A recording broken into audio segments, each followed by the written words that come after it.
বাংলার ঘটক না ইংরেজি তো হারে না বুঝছি আজকে হলো বাংলা 15 তারিখ কালকে হলো আগামীকাল নাকি আগামীকাল এটা দিয়ে আছে আগামীকাল কয় তারিখ 15 তারিখ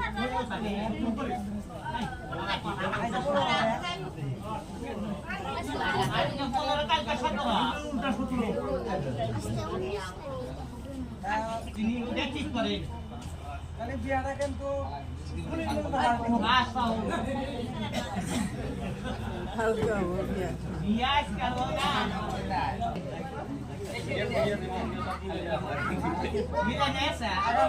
আগামীকাল না